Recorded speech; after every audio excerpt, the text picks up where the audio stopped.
মৰমৰ ছাত্ৰ ছাত্ৰীসকল, আশা কৰোঁ তোমালোকে ভালে আছা। আজিৰ এই ভিডিঅ'টোত আলোচনা কৰিম তোমালোকৰ সমাজ বিজ্ঞানৰ তৃতীয় অংশৰ ৰাজনীতি বিজ্ঞান আৰু অৰ্থনীতি বিজ্ঞানৰ অধ্যায় 1 ভাৰতীয় গণতন্ত্ৰৰ কিছু ইম্পৰ্টেণ্ট কুৱেশ্যন যিবিলাক আগন্তুক মেট্ৰিক পৰীক্ষাত আহিব পাৰে।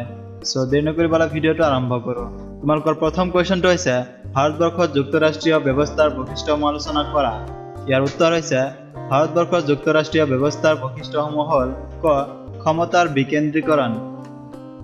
কেন্দ্ৰীয় চৰকাৰ আৰু অংগ ৰাজ্যবিলাকৰ চৰকাৰৰ মাজত ক্ষমতাৰ ভাগ বিতৰণ যুক্তৰাষ্ট্ৰীয় চৰকাৰৰ ব্যৱস্থাৰ প্ৰধান বৈশিষ্ট্য। ভাৰতবৰ্ষতো গোটেই ভাৰতৰ বাবে কেন্দ্ৰীয় চৰকাৰৰ থকাৰ উপৰি প্ৰতিখন ৰাজ্যৰ বাবে এখন ৰাজ্য চৰকাৰ আছে। ইয়াৰ ওপৰত ভিত্তি কৰি ভাৰত এখন যুক্তৰাষ্ট্ৰ বুলি ক'ব পাৰি। খ ক্ষমতাৰ পৃথকীকৰণ। ভাৰত চৰকাৰৰ তিনিটা অংগ কাৰ্যপালিকা, ন্যায়পালিকা আৰু বিধানমণ্ডল নিজৰ নিজৰ কৰ্মক্ষেত্ৰত স্বাধীন। গতিকে যুক্তৰাষ্ট্ৰ এখনত থকাৰ দৰে ক্ষমতাৰ পৃথকীকৰণ ব্যৱস্থা ভাৰতবৰ্ষতো বিৰাজমান। গ লিখিত আৰু দৃঢ় সংবিধান। যুক্তৰাষ্ট্ৰত থকাৰ দৰে আমাৰ ভাৰতবৰ্ষতো এখন লিখিত সংবিধান আছে। সংবিধানখন অনমনীয় আৰু দৃঢ়। ইয়াৰ সংশোধন পদ্ধতি জটিল। গ দুই ধৰণৰ চৰকাৰ। যুক্তৰাষ্ট্ৰত থকাৰ দৰে ভাৰতবৰ্ষতো দুই ধৰণৰ চৰকাৰ, কেন্দ্ৰীয় আৰু ৰাজ্য চৰকাৰ আছে। এই দৃষ্টিকোণৰ পৰা ভাৰতবৰ্ষ এখন যুক্তৰাষ্ট্ৰ। ঙ স্বাধীন ন্যায়পালিকা। যুক্তৰাষ্ট্ৰত এখন স্বাধীন আৰু নিৰপেক্ষ আদালতৰ ব্যৱস্থা থকাৰ দৰে ভাৰতবৰ্ষতো এখন স্বাধীন আৰু নিৰপেক্ষ আদালত ব্যৱস্থা আছে।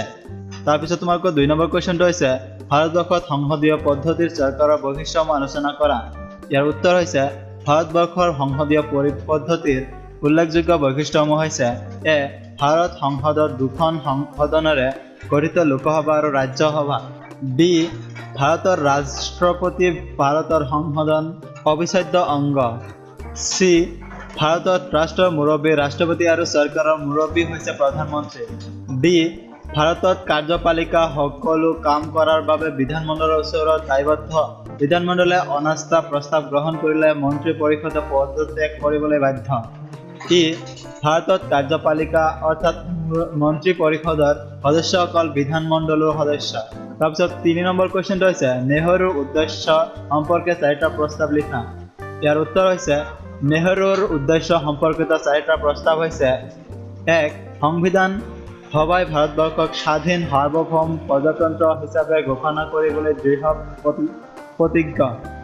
2 অনুসূচিত জাতি জনজাতি, অনুন্নত সম্প্ৰদায় আৰু সংখ্যালঘু জনসাধাৰণৰ সুৰক্ষাৰ ব্যৱস্থা থাকিব। 3 দেশৰ স্বাধীনতা, সাৰ্বভৌমত্ব আৰু অখণ্ডতা ৰক্ষা কৰাৰ ওপৰত গুৰুত্ব প্ৰদান কৰা হ'ব।